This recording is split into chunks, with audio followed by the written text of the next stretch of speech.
I'm Marilee Caruso. It's Friday, July 31st. Today, under fire. So it was even more shocking because Winnipeg is a community that always stands together. Shots are fired at a Winnipeg mosque. What the Prime Minister is saying about the incident.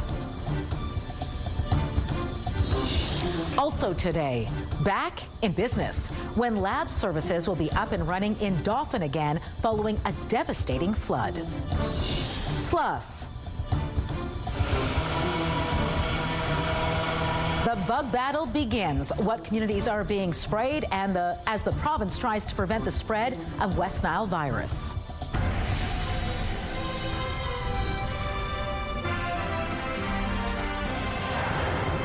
Good afternoon. Thanks for joining us. We're learning more tonight about the weapon involved in a shooting at a Winnipeg mosque Wednesday night. Standing by live with those new details is CTV's Kimberly Rio. Kimberly, what did Winnipeg police have to say about this situation today? Well, Marilee, investigators are treating the incident as a hate-motivated attack on the Rahma Islamic Center. They've determined that the damage to the mosque on Watt Street was likely caused by an airsoft or pellet-style gun. On Wednesday, a vehicle drove past the center and occupants shouted racial slurs. It was also alleged 2 individuals fired shots at the building from a vehicle before attacking it with another weapon, breaking the glass. Meantime, Prime Minister Mark Carney is weighing in on the incident. In a statement posted on X, he said, quote, "This violent act of Islamophobia is appalling and has no place in Canada."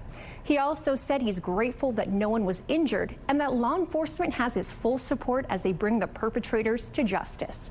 And in a Facebook post, Winnipeg Mayor Scott Gillingham said there's no place in Winnipeg for hate, intimidation, or Islamophobia. He added that no one should feel unsafe in a place of worship and encouraged anyone with information on the incident to come forward. But despite the comforting words, members of the community say it's shaken their sense of safety. It's very troubling. It also has a lot of negative effect on our youth, especially because they don't feel safe. They don't feel like they belong. So, you know, Winnipeg has relatively been a better city than others. We see a lot of this in Ontario and other places, but so it was even more shocking because Winnipeg is a community that always stands together. In a turn of events, investigators are now looking into a report of damage to a residence in the 600 block of Roberta Ave. It says the incident occurred there at 10:15 p.m. on the same evening and that the damage to the residence window are believed to have been caused by the same style of weapon. Due to the proximity of the locations and the time frame, investigators are attempting to determine if the events are related. Kimberly, what can you tell us about the plan now in place to protect the mosque from further incidents? Well, investigators say they plan to increase police presence and patrols around the center, as well in other mosques in the area. All right, thanks for this, Kimberly. Lab services are expected to be up and running at a temporary location in Dauphin by the end of next week. That's according to Health Minister Yusoma Asagara, who took part in a virtual town hall last night. Photos previously provided by Shared Health show the scope of the devastation at the health center, which was overwhelmed by floodwater at the beginning of the month. However, officials say a lot of progress has been made since then. The provincial building in Dauphin will serve as a temporary location offering blood work, x-rays, and EKGs. Prairie Mountain Health CEO Trina Slate says work is also underway to bring other services back to the community so people don't have to travel so far while the health center is being restored. Teams are actively exploring and implementing temporary solutions that can support patient care while the hospital recovery proceeds. Spaces are being reviewed for hemodialysis, chemotherapy, and diagnostic services as a priority. Slate says more details on the timeline for those services will be released in the coming weeks. There's still no timeline for the reopening of the health center itself. Slate previously said nearly all of the facility's medical tools and equipment were compromised and would have to be replaced. A Winnipeg man has been handed multiple provincial notices after allegedly leaving his dog alone in a car during a heat wave. It happened Wednesday afternoon. Police say the man left his German Shepherd unattended in a parked car in a grocery store parking lot on Osborne Street. The temperature at the time was about 30 degrees with a humidex of 43. Officers say several bystanders provided cold water to the, quote, thirsty, distressed dog through a slightly open window. At one point, the driver confronted the bystanders before returning to the store. Police allege when the owner came back to his car, he was belligerent with bystanders before hitting one of them with his car and reversing into a parked pickup truck as he sped away. Officers were called to the scene and identified the driver. Police then went to a home in the Lord Roberts neighborhood and found the German Shepherd tied up in the backyard. A 67-year-old man is facing several charges, including careless driving and inflicting suffering, anxiety, and distress to an animal. RCMP needs your help to get to the bottom of a significant theft in Grunthal. Mounties released these photos of a red truck that made off with somewhere between $40,000 and $50,000 worth of electrical cable. They say it happened last Saturday, which was July 25th, around 2 o'clock in the afternoon at a business on Holm Road. RCMP are looking for 2 suspects, both men. One was wearing an orange safety vest, the other a blue safety vest. Anyone with information is asked to contact St. Pierre RCMP or Crime Stoppers. Mosquito fogging trucks will be rolling into battle across the province tonight. The province has ordered fogging because of the presence of a high number of Culex tarsalis mosquitoes infected with West Nile virus. Weather permitting, the plan is to fog a 3-kilometer radius in Carman, Stonewall, Winkler, and several Winnipeg neighborhoods. Brandon officials say their crews completed mosquito fogging operations across the Wheat City early this morning. So far, the province says no one has tested positive for West Nile virus this year, but a single bite from an infected mosquito can cause anything from mild to severe illness, including death. All right, let's bring in Colleen Brady now and get a first look at your long weekend Skywatch forecast. Colleen, what are you tracking as we kick off this long weekend? Well, as for those folks tonight, aside from the risk of thunderstorms this evening, once those trucks roll out, actually looks like conditions will cooperate. At most, a few clouds, and winds will be reasonably light, too, throughout much of the night. I mentioned that risk of thunderstorms. It's still hot. It's still humid, not quite as much as it was a couple of days ago. That's going to change again. But as for that thunderstorm development or the possibility of it, we have this storm that I'm just looking at right now going through Yorkton, Saskatchewan. The leading edge of that rain looks like it's just moving into places like Roblin, maybe Russell on our side of the provincial border. So just be aware that that is headed your way. Not a severe thunderstorm, but nonetheless a thunderstorm. We also have heat warnings that continue in parts of northwestern Ontario. And just a few minutes ago, they were once again issued for parts of Manitoba. I'll show you where coming up. Let's take a look right now, though, first through the Bathfitter Live Eye. Bathfitter, your bath and shower experts for more than 40 years. In Winnipeg right now, it's sunny and 27 degrees. It feels like 32 with the Humidex. The sun is shining. Winds coming from the north-northwest at 16 kilometers an hour. The pressure's dropping and the humidity is 51%. Out on the roads on this Friday afternoon, folks looking to get that long weekend started. Both spans of the St. James Bridge, north and southbound, traffic moving smoothly. Preparing for a shutdown, the moves WestJet is making in advance of a possible flight attendant strike or lockout.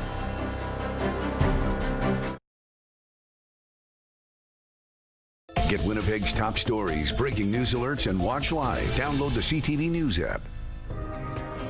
Taking a look at the markets today, crude oil added $1.08. The loonie closed the week at 71.28 cents U.S. Gold futures lost $53. The TSX dropped 279 points. The Dow Jones gained nearly 297 points, while the Nasdaq was up 251. Veterans Affairs Canada says one of the country's last surviving Second World War veterans has died. A social media post from the federal agency says William, or Bill Wilson, died Monday at 101. He was born in Manitoba in 1924. He served on the HMCS Ottawa and took part in the bloody D-Day landings on the beaches of Normandy in June of 1944. Wilson was 14 when the war began. He enlisted on his 18th birthday in November of 1942. In 2015, Wilson was featured in a video for Valor Canada in which he reflected on the magnitude of D-Day. I think it was the best day of the war for the world. We did free all of Europe. Canada was there. For a little nation like ours. It still amazes me. There were 5 beaches and Canada had one of them. And the Brits and the Americans trusted us to look after that beach. And we did. Would I do it again? In spades. Veterans Affairs Canada says on its website, Wilson joined the Naval Reserve when the war ended and retired from active service in 1979. Wilson's obituary says a celebration of life will be held in August at Calgary's HMCS Tecumseh, the Naval Reserve unit where he most recently served. WestJet flight cancellations have begun ahead of a possible flight attendant strike or lockout Sunday. The airline hasn't said how many flights have been canceled so far, but it is standard practice for airlines to wind down flight schedules so planes and crews aren't scrambling in the event of job action. Now, if a deal is not reached by Sunday, hundreds of flights will be canceled over the long weekend. Customers with a ticket for a flight canceled because of this strike are eligible for refunds. A young Brandon boy's growing backyard business will be a bumper crop for children at a local hospital. Red fingerling and Yukon Gold. Yeah, Yukon Gold. Those, along with russets, are the 4 varieties of potatoes growing in Logan Pandolfini's raised garden beds. Logan started Welcome to Logan's Potatoes last summer with 16 beds and sold out all 62 pounds of potatoes he offered the community. This year, he has 34 beds planted with 25 bags of potatoes, thanks to donations from local businesses in the community. And he's hoping to sell 120 pounds of potatoes to the public. Last year, Logan used some of the money to buy items for 2 animal shelters. This year, he plans to buy toys for children at Brandon General Hospital. The reason why I thought of that is because one time I went to the doctor. You went to the doctors in Winnipeg? Yeah, and after they offered me some little toy, the squishy things, and then I thought, maybe that's what we should do for our potatoes. What a great idea, Logan. Logan will be selling his potato crop between August 14th and the 17th at 4 locations around Brandon. Purchases are capped at £5 a customer. You can find the exact locations on the Welcome to Logan's Potatoes Facebook page.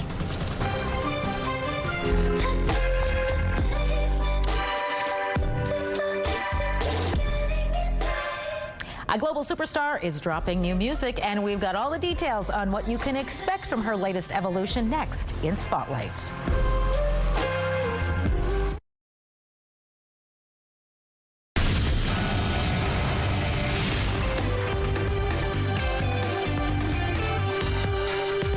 Brady is back now for Spotlight, and if you're looking for something to do this long weekend, there is a lot of things going on to keep you busy. To say the least, Marilee. Here's a look at just some of the events taking place in Manitoba. Folklorama kicks off Sunday with 2 weeks of fabulous food, thrilling entertainment, and fun for all ages.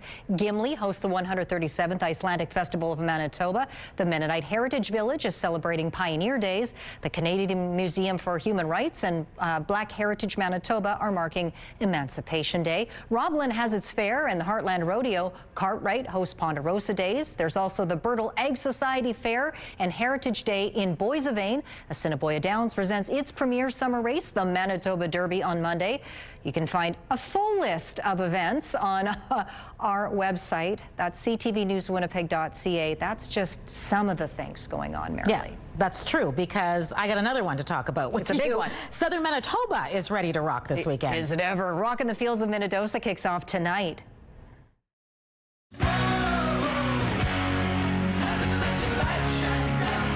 Collective Soul is just one of the bands taking the stage this weekend.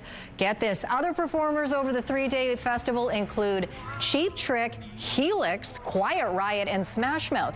You can see the full lineup by visiting rockinthefields.ca. At last check, there were still tickets available. Well, if you're looking to get some new ink, or maybe just want to see some world-class artists in actions, you should mark your calendar for this one. That's right. The 8th annual Winnipeg Tattoo Convention returns to Red River Exhibition Park next weekend. More than 250 artists will be putting their skills on display, including some from as far away as Sweden, Australia, and Spain. You can book directly with artists ahead of the event or show up for a walk-up. The convention runs August 7th through the 9th. You can head to winnipegtattooconvention.com to see a list of artists and grab yourself some tickets. The newest Spider-Man movie swings into theaters this weekend. And it's already setting box office records. But you're in danger. You just have to trust me. Fine. Variety reports Spider-Man Brand New Day brought in $72 million US in previews across North America, beating the previous $60 million record set by Avengers Endgame in 2019. As for the full weekend, there's a wide range of expectations. Sony is forecasting 190 to 190 million in ticket sales, but some Hollywood insiders are predicting much higher numbers than that. Ariana Grande fans are in for a big treat today. They sure are. Her newest album is out now with the music video for the title track.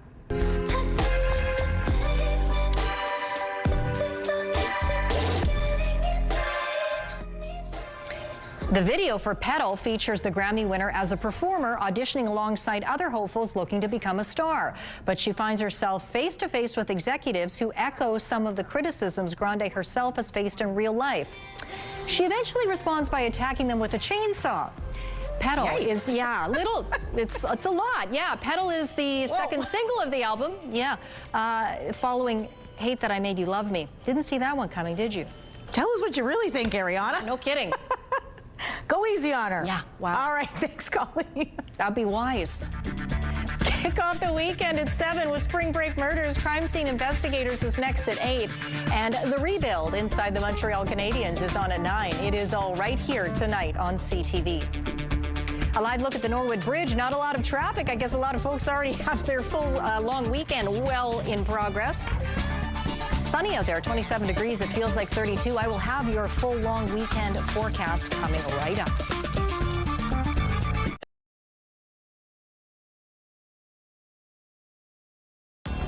Women's clothing provided by RW & Company. Salon services provided by S&T Spa Salon.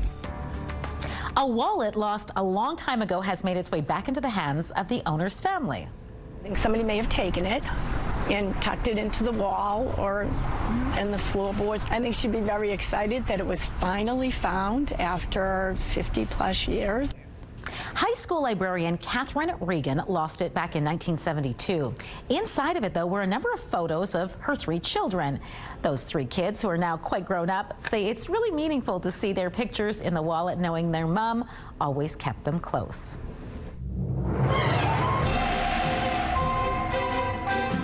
CTV Skywatch weather brought to you by South Beach Casino and Resort. Visit southbeachcasino.ca. That's why us mums have wallets that are this thick, because we've got all the pictures in there. Now you got to keep them all on your phone, I guess. This is true, yeah. Who prints pictures anymore? Yeah, no kidding. All right, Colleen, long weekend is here, and it's off to a great start. It really is. Lots of sunshine. Temperatures are warm. Yeah, it's humid, but not as much as it was a little earlier in the week. It's all relative, of course, but if even this is a little too warm for you, well, Saturday and Sunday are going to be a lot like today. Once we get to Monday, though, Terry Fox Day, things change. I'll get to that in just a minute, but I mentioned earlier the risk of thunderstorms as we head into this Friday evening across southern Manitoba. Just tracking this one thunderstorm right now. It's non-severe. It's just crossing Yorkton, Saskatchewan right now, but it looks like it's heading at a pretty good clip straight to the east. So if you're right around Roblin, that Russell area, it looks like it's headed in your direction. Out to Winnipeg here in the Red River Valley, the sun is shining. Winds are coming in light, generally out of the north. They will ease up even more, actually, once we get past, say, 8, 9 o'clock tonight. Further next door into northwestern Ontario, a similar sunny, warm day today. Heading into the long weekend here, some areas still under a heat warning. Not all. Sioux Lookout, not under heat warning now, and it probably won't be much longer before Kenora, Dryden, and Fort Francis and all these surrounding areas will see that heat warning knocked down too. It'll be a nice weekend, just not necessitating a heat warning. But where Environment Canada figures we do need one in place once again is the southwest corner of Manitoba. So Boissevain, Deloraine, Hartney, Melita, Verdon, all those areas, you're back under a heat warning because it's going to get very hot, very humid in your communities, both on Saturday and Sunday, as it will across the rest of the south. And I suspect those heat warnings will likely be expanded to other parts of southern Manitoba. Here's a look at the temperatures right now. Most areas in the south, 26, 27 degrees, including Winnipeg. The north, not too far behind. Temperatures in the low to mid 20s for the most part. Few scattered showers crossing the north as we head into Friday evening. They break down. There's not much to them by late tonight. Here in the south, fairly clear, light winds. It'll be a beautiful evening to start the August long weekend. How is it the August long weekend, by the way? I can't believe we're already here, but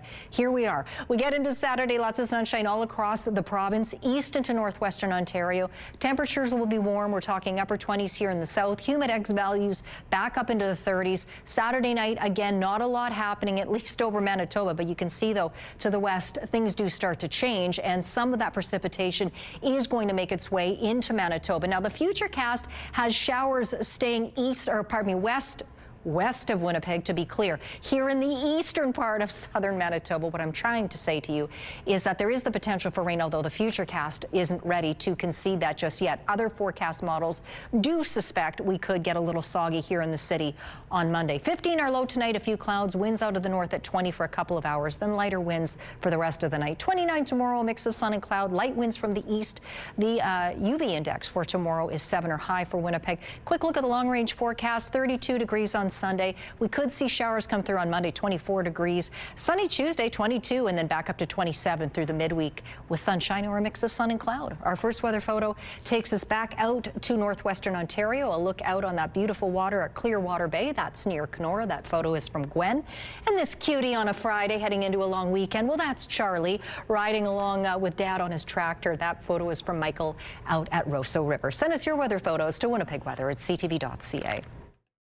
Skywatch Weather Pick of the Day brought to you by Provivo, Winnipeg's first and only longevity medicine clinic. Redefining health, performance, and aesthetics. Provivo.com. Cooling off in the shade can help beat the heat, but sometimes you just need to roll around in some ice. That is how these polar bears at Prague Zoo are cooling off these days. Zookeepers put out tons of ice cubes as another heat wave hit Europe this week, and these two wasted no time rolling in the beds of ice. These bears are actually twins. The temperature soared to 38 degrees Celsius later this day, but these guys seemed pretty cool about it. They sure like that ice. Yeah, look at those paws. Oh, you think it's warm for us? Yeah, I think some of our polar bears might be able to use some of this on Sunday. Yeah, no kidding. That's the hottest day of the long weekend. It will be, yes, easily 32 here in the city, yeah. All right, that does it for us this hour, but don't go far. We're back at 6 o'clock with much more local news. Hope to see you then.